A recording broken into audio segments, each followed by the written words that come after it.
Hi, it's Mark Bossert from Top Local Lead Generation. We're here with Vancouver business coach, Mr. John Nieuwenburg. How are you doing today, John? Doing terrific. Thanks for asking. So, John, you're my business coach, and so I'm fairly familiar with what you provide, but I know this is a real common question for you. So, what kind of business coaching do you do? You know, it is a coincidence. The last phone call I had not more than 15 minutes ago, the first question was, tell me about the kind of business coaching you do. And so let me take a minute to explain that. Think of a Venn diagram, you know, those circles where they overlap.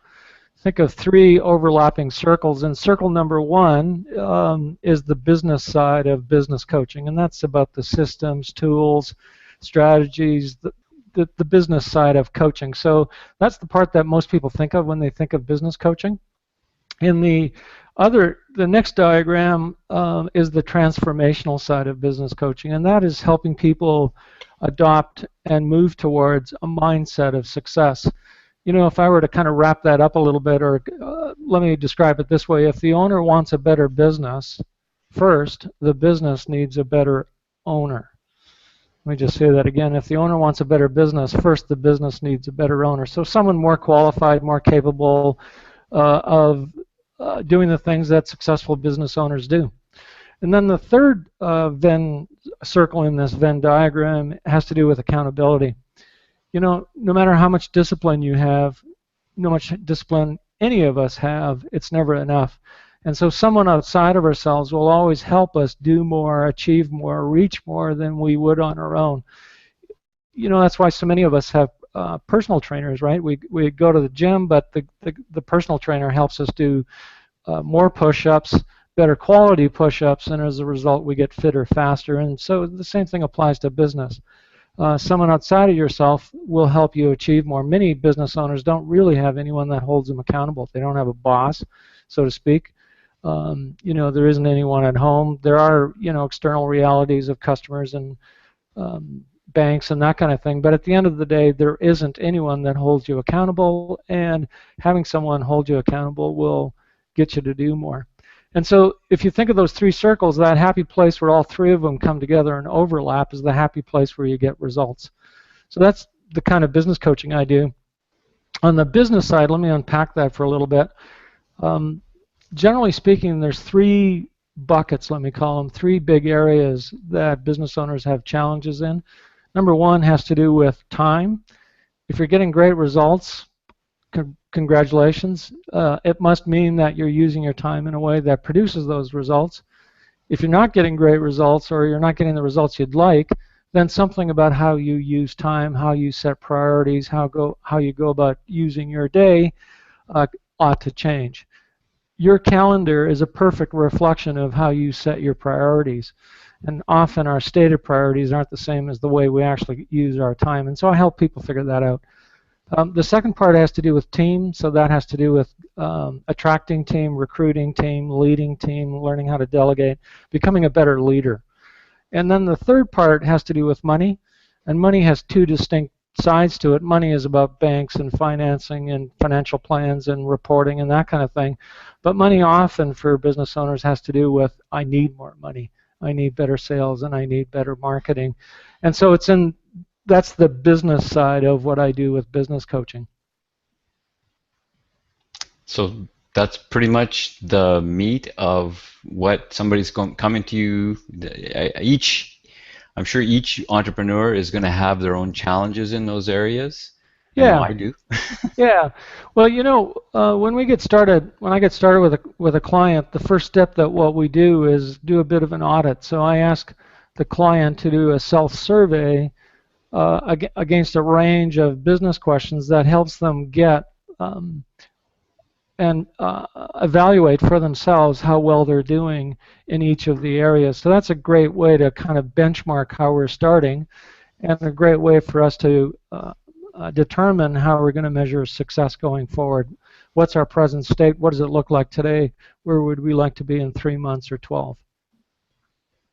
So if I could spin that another direction, maybe it's taking an inventory of yourself, and that takes rigorous honesty of your business and how it's operating, and your team and how they're operating, and then going, okay, well, where are the holes? Where could we be better? And you'll find those leverage points. That's what we found is, where's the leverage points to make a big difference. So Exactly. That's a really good description of it. Thanks for that. Yeah. Um, the first part of what you said about that is interesting in itself, is to see how honest people can be with themselves, and whether their evaluation of where they're at, how they describe their present situation, and what I might say is another part of the interesting evaluation at the beginning, to see where the gaps are between where you're at today and where you'd like to be. So that's another aspect of the accountability thing, that someone outside of yourself will help you see some of the things that perhaps you don't see as accurately, or I might even dare say blind to. Well, we've had our laughing fits about my blinding flashes of the obvious.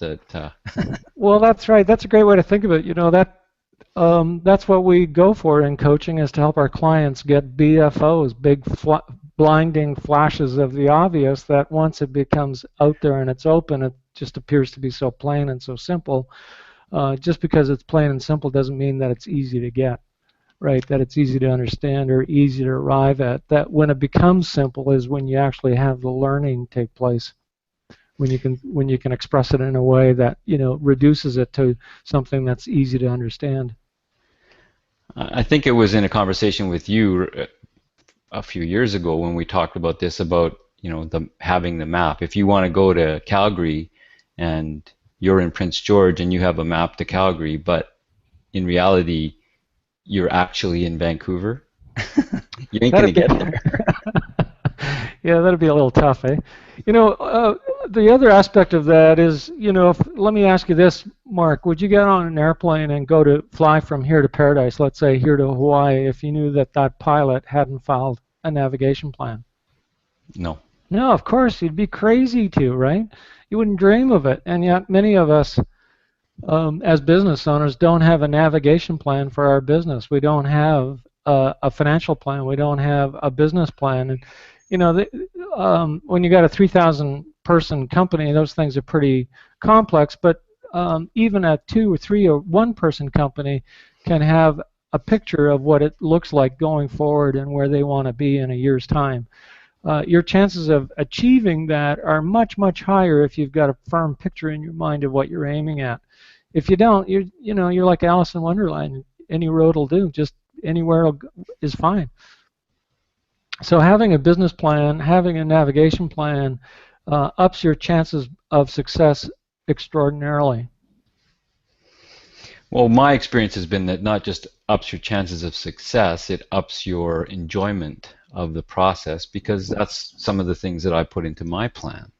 Yeah, a lot of anxiety comes, a lot of anxiousness, a lot of worry comes when we only have a vague sense of the things that we're trying to get done. Once you have a navigation plan and it's committed to paper, it crystallizes things, and a lot of that anxiety, a lot of that worry goes away because it's now plain and clear to you. Eisenhower had a wonderful, wonderful saying about this. He said, when preparing for battle, it's in my experience that that plans are useless, but that planning is indispensable. And so the act of putting your plan together is where the value is. And just like in, I'm going to use this war metaphor just a little bit more. Just like in war, once the first shot is fired, the plan, isn't quite as accurate as it was, and you keep modifying. But at least you're doing that from a navigation plan, from a path that you've predetermined is the right path. And if you think about sailing, when you're sailing to Hawaii, especially if you're sailing against the wind, you're tilting back and forth pretty radically, and you're almost never perfectly on target, but at least you're coming back to what the target is, because you've got that benchmark, you've got a reference point. So if this is the kind of conversations and eye-opening, blinding flashes of the obvious that you need in your business, this is the guy to talk to. John Nieuwenburg in Vancouver. You can reach him at w5coaching.com. His website's packed with information, or you can call him 604-687-5542. Thanks, John.